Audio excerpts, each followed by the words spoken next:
Estamos vivendo um período que as pessoas estão se traindo como nunca antes na história, nunca, tá? Então, o que tem acontecido hoje, devido à mídia, né? A mídia, tanto televisão quanto redes sociais, tem acontecido muita ostentação, muita exposição das luxúrias e prazeres que o mundo oferece. E as pessoas veem e elas desejam, elas cobiçam, elas falam, eu quero. Eu vi uma vez uma pessoa falando que o motivo por que tem acontecido tantas traições em casamento. E a pessoa estava falando, porque a mulher, ela vivia uma vida normal, né, feliz com o marido, até um dia ela pegou, descobriu um perfil de uma influenciadora, foi ver e viu que ela era casada com um homem rico e ela vivia viajando pelo mundo, viajava pela Itália, postava vídeos comendo coisas deliciosas na frente da Torre Eiffel e assim por diante. Então ela tinha uma vida de muitos prazeres e muita luxúria. E quando ela viu aquele vídeo, ela de repente descobriu que era infeliz, né? E aí ela começou a ficar com raiva do marido porque ele não dava, não conseguia dar, não tinha condições de dar a ela aquilo que aquela mulher, no caso do vídeo, tinha. Então ela ficou insatisfeita e ficou com ódio e raiva do marido. Então, isso é algo muito interessante porque essa exposição, ela tem gerado atualmente ela tem despertado nas pessoas um desejo de riqueza, um desejo de poder, um desejo de satisfazer, de gozar dos prazeres daquilo que o mundo oferece. Até alguns minutos, aquela esposa, ela não sabia que existia tantas coisas, tantos prazeres e tantas delícias que o mundo oferecia. Mas quando ela pegou, abriu a internet, viu que tinha a mesma coisa do homem. O homem estava lá com a sua esposa, até que de repente ele pega, abre o aparelho dele celular e ele está vendo lá nas redes sociais e de repente ele vê mulheres com o corpo perfeito expondo, né, em cenas pervertidas e imorais com outros homens, com vários homens. E aí a pessoa olha e um coração despreza a esposa, né, e fala, é esse tipo de mulher que eu quero. E aí acontecem as traições, então nós estamos vivendo um período bem difícil, bem complicado atualmente, que é a era das traições, infelizmente. E como é que nós podemos fazer para vencer isso, né? Porque atualmente um cristão, nos dias de hoje, vai sofrer muitas traições, muitas, não só de mulher, não me refiro a traições de esposa, de namorada, ou seja, o que for, me refiro a traições. Nós estamos vivendo na era na era das traições, na era em que as pessoas estão gananciosas por poder, porque elas veem o que o poder pode dar para elas. Elas veem que as pessoas que abriram mão da decência, da moralidade, adquiriram poder, né? E elas gozam desse poder que elas têm. E a melhor forma de vencer e lutar e vencer tudo isso é somente uma: aprendendo com Jesus Cristo, observando Ele, olhando para Ele. Deus colocou um modelo para a gente de homem perfeito, que é Jesus Cristo, aquele que tem a essência e o caráter de Deus. Então é olhar para Ele, e é isso que nós vamos fazer exatamente hoje. Nós vamos aprender como vencer a traição, olhando para Jesus Cristo. Então eu quero mostrar o seguinte cenário para vocês, tá? Eu vou ler o primeiro versículo logo e eu vou mostrar um cenário para vocês. Tendo Jesus dito isto, saiu com os seus discípulos para além do ribeiro do Cedron, onde havia um jardim, no qual ele entrou e seus discípulos. Então, aqui está falando um cenário onde existia um local onde Jesus Cristo costumava se reunir com os seus discípulos. E era um local que era um jardim, tinha árvores, tinha plantas, talvez flores. Era um lugar onde Jesus gostava, achava que era um lugar bem tranquilo para se reunir com os discípulos, para ensinar eles. Então, o que acontecia? Cara, lá nesse exato momento, ele estava com os discípulos e os apóstolos, mas nesse momento só tinha 11 apóstolos. 11, nada mais além de 11. Porque um deles já não estava mais. Nesse momento, um deles já não estava mais, tá? Que era o Judas, tá bom? Nesse momento que eles se reuniram lá, Judas já não estava mais. Ele já tinha ido preparar o plano dele para trair, para consumar o pecado de traição. Então, Jesus Cristo, quando ele foi traído por Judas, eu quero que você imagine esse cenário, tá? Se vocês, mesmo não sendo cristãos, já foram traídos, e se vocês são cristãos e nunca foi traído, se prepara, tá bom? Porque se tu fores um verdadeiro cristão, isso vai acontecer. A forma como Jesus Cristo agiu, tá bom? O mais interessante é o seguinte, Jesus, ele tinha poder, muito poder, no sentido de não só divino, mas ele abriu mão desse poder para que ele viesse, para que o Espírito Santo viesse conduzir ele de acordo com a vontade de Deus. Então ele teve que abrir mão desse poder divino dele. E também a gente vê muito desse poder divino, ele andando sobre as águas, ele se transfigurando. Então a gente vê que Jesus Cristo, ele tinha um poder absurdo. Ele fala no momento da traição, ele fala, se eu quisesse, eu rogava a Deus, eu orava a Deus, Deus mandava 12 legiões de anjos. E nenhum de vocês ia poder me tocar. Né? Ele podia fazer isso. Ele tinha poder para isso. Mas ele abriu mão do poder para que a vontade de Deus viesse acontecer na vida dele, porque ele entendia que nada podia acontecer se não fosse de acordo com a vontade divina.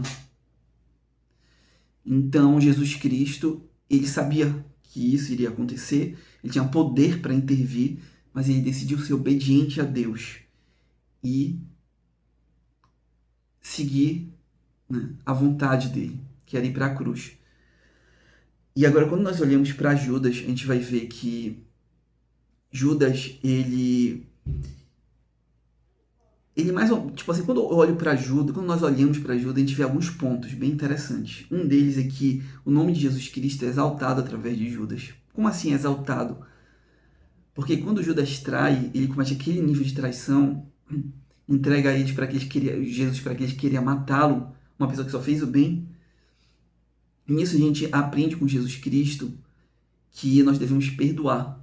E Jesus perdoou na hora que ele deu aquele beijo. Nitidamente Jesus Cristo já tinha perdoado instantaneamente. O pecado não tinha poder sobre Jesus.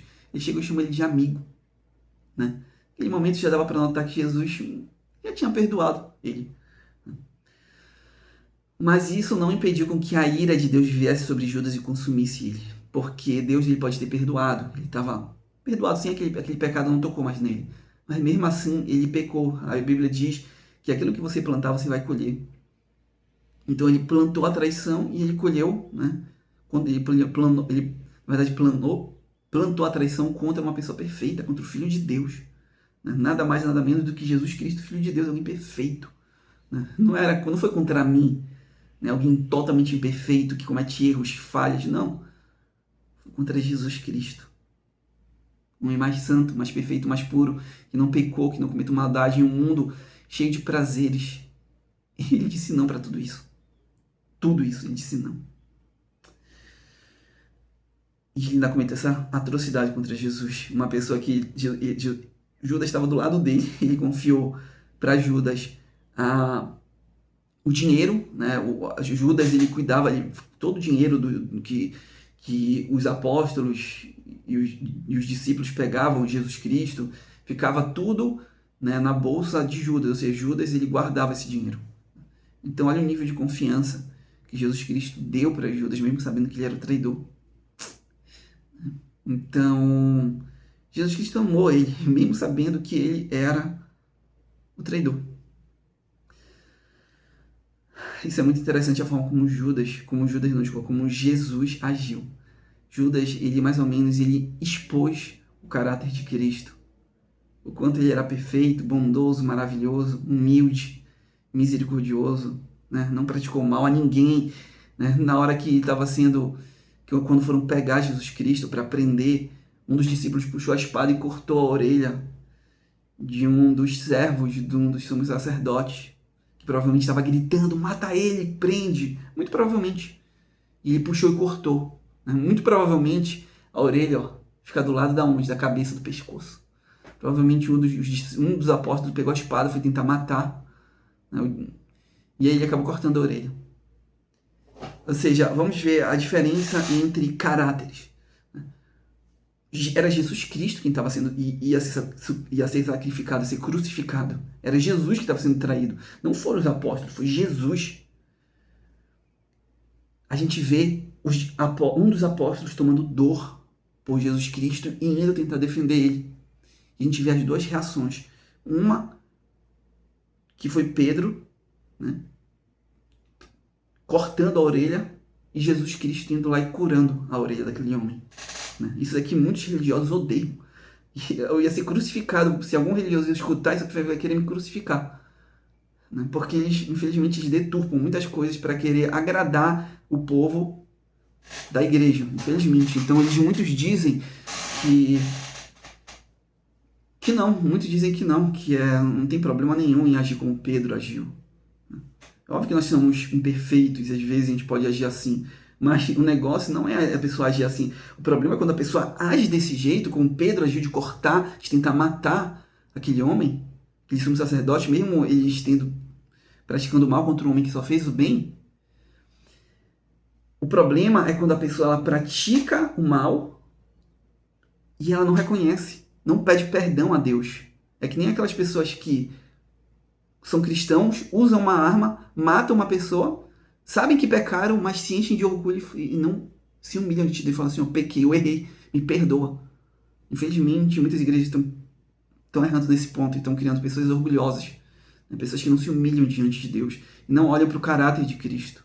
Porque é Jesus que a gente tem que olhar, não para Pedro, que tirou a faca e tentou matar o homem. É para Jesus que foi lá e curou uma pessoa que queria que ele fosse preso e morresse numa cruz. Né? Um homem que foi Jesus Cristo que perdoou, né, e chamou de amigo uma pessoa que estava vindo com um grupo de pessoas para entregar ele na mão daquelas pessoas que queriam matá-lo, que odiavam ele. Então esse é Jesus Cristo. Então Judas, na verdade, ele meio que acabou, a traição de Judas acabou meio que enaltecendo o caráter de Deus, explícito em Jesus, de um homem puro, santo e perfeito. Algo que eu e você, nós estamos longe disso. Mas o Espírito de Deus, que é santo, quando nós desejamos a santidade, o Espírito de Deus passa a habitar dentro de nós. Porque ninguém deseja a santidade se não for por amor a Cristo, em um mundo cheio de prazeres e delícias. Né? Então, Jesus Cristo, ele vence. Ele vence a traição de Judas, quando ele perdoa Judas, não quando ele vai lá e pratica o mal. Não, ele nunca fez isso. Judas e faz uso do poder que ele tinha. Não. Ele vence quando ele perdoa. Ele vence, né, quando Jesus está sendo crucificado. Chegam pessoas e cospem nele, né, durante a crucificação dele, colocaram uma coroa de espinhos em Jesus, deram bofetadas nele com uma cana, ridicularizaram, colocaram um manto dele de rei, sendo que ele já estava todo... A costa dele estava só sangue, né, porque ele foi chicoteado. E é muito doloroso só de pensar, só de imaginar. E Jesus ele sabia que ia passar por tudo isso, ele sabia que seria graças à traição de Judas. Ele não usou de poder para expulsar Judas daquele meio, porque o objetivo dele era ser obediente a Deus. Só isso, obediente a Deus. E ele foi nos detalhes. E ele venceu. Jesus venceu quando ele perdoou. Jesus venceu de novo pela segunda vez quando ele estava lá crucificado. Ele venceu a primeira batalha, quando ele perdoou Judas, depois a segunda, depois de ele ter passado por todo aquele sofrimento com os guardas que debocharam, cuspiram na cara dele, depois que ele recebeu aqueles tapas dos fariseus e sacerdotes, né? Depois que ele foi crucificado e as pessoas debochavam da cara dele, falando, se tu é o filho de Deus mesmo, vai, desce dessa cruz. Depois ele comete a segunda grande vitória. Por quê? Porque ele desceu da cruz e matou todo mundo? Não. Porque ele se vingou? Não. Porque ele perdoou. Ele falou, Senhor, perdoa-os, porque eles não sabem o que fazem. E Jesus perdoou pessoas que acabaram com a vida dele. Literalmente destruíram a vida dele. Ele tinha uma vida maravilhosa com os apóstolos. para seguir em frente, curando, libertando multidões ainda gigantescas, incontáveis seriam ganhas para o reino de Deus. Mas ele queria que nós viéssemos ter aquilo que ele tinha, que era o Espírito Santo dentro dele, que guiava ele, que conduzia, que dava discernimento, que dava forças para vencer o pecado. Ele queria que todos tivessem isso, não só limitado a judeus, mas gentios, todos que crescem em Jesus Cristo fossem batizados com o Espírito Santo. Todos. Absolutamente todos. Ele queria que nós tivéssemos esse Espírito dentro de nós. E quando ele ressuscitou, tempos depois, ele aparece. Lá está Jesus Cristo. Ele aparece, ressuscitado no meio dos apóstolos, quando eles estão trancados, com medo, morrendo de medo dos judeus. Olha, prestem bem atenção na condição de Jesus, dos apóstolos de Jesus, antes do batismo com o Espírito Santo. Eles estavam trancados num quarto, numa casa, com medo dos judeus. Tá? Preste atenção nisso. Depois, logo depois, no início de Atos, a gente vê os apóstolos fechados dentro da igreja, com medo dos judeus. É por isso que eles estavam lá, perseverando em oração, mas estavam lá trancados só dentro da igreja, com medo. E aí Jesus aparece para eles, lá quando eles estão trancados, e fala: recebam o Espírito Santo. E ele soprou sobre eles. O que Jesus quis dizer? Sabe essa vida que existe dentro de mim? Sabe essa vida que vocês enxergavam que existia dentro de mim, também quando eu andava, quando eu estava, antes de eu ter ressuscitado, quando eu estava com vocês, andando? Vocês é o Espírito de Deus. Esse fôlego de vida que Deus colocou dentro de mim é o Espírito de Deus. E eu, a partir de agora, sou quem tem condições de batizar com o Espírito Santo. Então Jesus falou: receba o Espírito Santo. Ele quis dizer: um dia, a partir de agora, aqueles que creem vão ser batizados com o Espírito Santo através de Jesus Cristo. Vão ser batizados por mim, por Jesus. Mas tudo isso aconteceu quando ele venceu 2 traições. 2 pontos, na verdade, uma traição, que foi a de Judas, e ele teve que perdoar 2 vezes, que foi quando ele já estava lá com os apóstolos, com o apóstolo não, quando ele já estava lá crucificado, ele teve que perdoar. Então, para que ele vencesse, ele teve que liberar 2 perdões. Um perdão para uma multidão de pessoas e outro para Judas. E a gente vê exatamente isso acontecer com... teve um homem na Bíblia, que agora eu me esqueci o nome dele, meu Deus, é um nome bem fácil, um homem bem conhecido lá no início da Bíblia, que, no início de Atos, que o Estevão era um homem cheio do Espírito Santo, cheio. E é interessante que a morte de Estevão foi por causa de... ele foi morto por pessoas que traíram Jesus, né? Pessoas que eram para amar Jesus, mas não amaram. E ele estava sendo apedrejado. Então, quando Estevão estava morrendo apedrejado, ele instantaneamente liberou perdão para aquelas pessoas que matavam ele. E aí, ele foi para o reino de Deus. Ou seja, se naquele momento que ele estava sendo apedrejado, ele não perdoasse, ele murmurasse, ele ia direto para o inferno. Ou seja, ele lutou toda a luta maravilhosa. Assim, no último momento, ele fracassasse, era o fim. É por isso que a Bíblia diz que a gente não sabe quando Jesus vai vir. A gente não sabe quando o ladrão vem. A gente não sabe. Então a gente tem que estar... nós temos que estar vigilantes, orando, buscando a Deus, perdoando, se humilhando diante de Deus. A gente não sabe quando é que vai vir esse dia, né? O dia da vinda de Jesus Cristo para aquela pessoa, né? Para aquele cristão. Né? E eles venceram, porque eles perdoaram. Então notem o poder do perdão. Jesus morreu para que todos aqueles que crescem nele fossem perdoados. Foi esse o motivo da morte, para que você ficasse limpo, fosse lavado pelo sangue de Jesus, fosse lavado e fosse perdoado. Esse foi o motivo da morte de Jesus. Foi perdão, liberar perdão para todos nós. que crescemos nele, que crescemos em Jesus. Isso foi o objetivo, né? Então, tipo, não faz sentido tu te tornar um cristão e tu não perdoar, sendo que a essência do cristianismo é o perdão, sabe? E nós vivemos em um mundo que você vai ter que perdoar muitas vezes, muitas e muitas e muitas e muitas e muitas. As pessoas que mais te amam vão te trair. E você vai ter que perdoar, tá? Pessoas que te amam, pessoas que gostam de ti, vão te trair. E tu vai ter que perdoar elas, né? E, bom, eu vou finalizar por aqui a palavra de hoje. Eu acho que nós já aprendemos muito nesse momento com Jesus a respeito de perdoar traições, né? Em um mundo que, na verdade, está atolado em traições, sabe?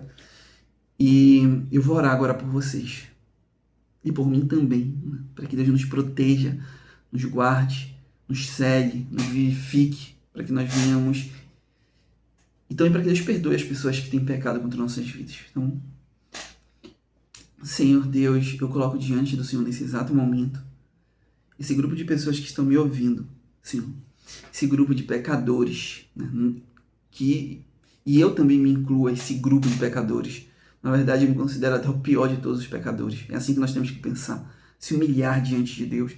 Senhor, perdoa-os, nos perdoa, porque nós somos pecadores, nós somos imperfeitos, cheios de falhas, cheios de transgressões, cheios de erros, Senhor. Nós cometemos erros o tempo todo, por isso que eu peço perdão. Da mesma forma, Senhor, eu peço que o Senhor perdoe aquelas pessoas que um dia nos traíram, aquelas pessoas que vão nos trair um dia. Eu peço que o Senhor nos dê capacidade, Senhor, para que quando as pessoas nos traírem, nós venhamos estar tão forte espiritualmente que nós venhamos perdoar instantaneamente, Senhor, como o Senhor Jesus Cristo faz conosco. Eu peço que o Senhor nos perdoe, nos lave, nos limpe, nos vivifique, nos fortaleça, nos encha de bom ânimo, de alegria, de paz, de gozo. Senhor, nos vivifique, Senhor. Nos encha, nos fortaleça, Senhor. Nos encha com o poder do alto, com a energia, com a força do alto, Senhor. Em nome de Jesus Cristo. Senhor, fortalece, Senhor, vivifica, energiza, Senhor, essas pessoas que estão aqui escutando a Tua palavra, Senhor. Eu quero que eles sejam cheios de força. Eu quero, Senhor, que exista dentro deles uma usina de força, Senhor.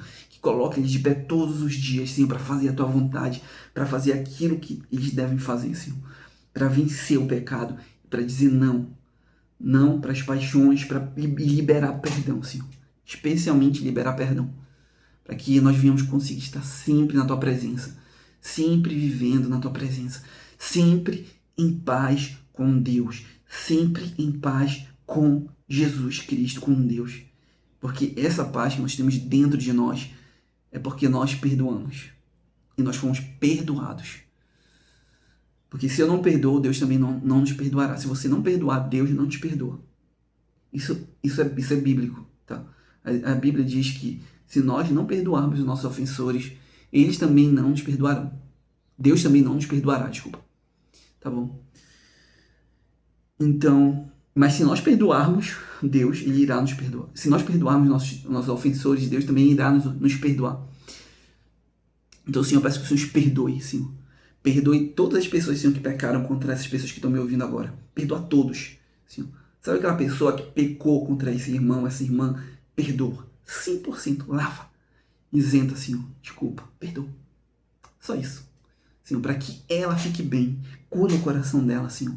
Cura, em nome de Jesus Cristo, derrama a tua unção lá dentro daquele coração. Arranca a dor, arranca o mal que foi feito. Expulsa as trevas, Senhor. Vai com a tua luz e expulsa todas as trevas, Senhor, daquela vida que foi gerada graças àquela traição, Senhor. Expulsa todo rancor, toda inveja, toda raiva. Expulsa, em nome de Jesus Cristo. Expulsa, Senhor. Leva para bem longe todo esse mal, todo esse poder satânico, Senhor. Leva para bem longe, que só venha haver paz. Paz nesse coração, paz nessa mente, paz nessa vida, Senhor. Em nome de Jesus Cristo, Senhor, dê vitórias, Senhor. Vitórias sobre a vida de cada um deles. Senhor, vitórias sobre o pecado. Vitórias sobre a idolatria. Vitórias sobre a sede e a vontade de poder. Mas nos ensine, Senhor, a ter uma vida santa. Uma vida de renúncias e de amor e de desejo, Senhor, amor por Jesus e desejo em ser cheio do Espírito Santo, Senhor. Guarda-os, Senhor, como a galinha abre as asas e os guarda, Senhor, debaixo das asas. Peço que o Senhor nos guarde, que nós devemos estar debaixo das tuas asas, Senhor, protetoras. Senhor, nos guarde, nos proteja, nos ilumine, nos vivifique, Senhor, e que o teu perdão esteja 24 horas por dia sobre as nossas vidas. Senhor. Em nome de Jesus. Amém.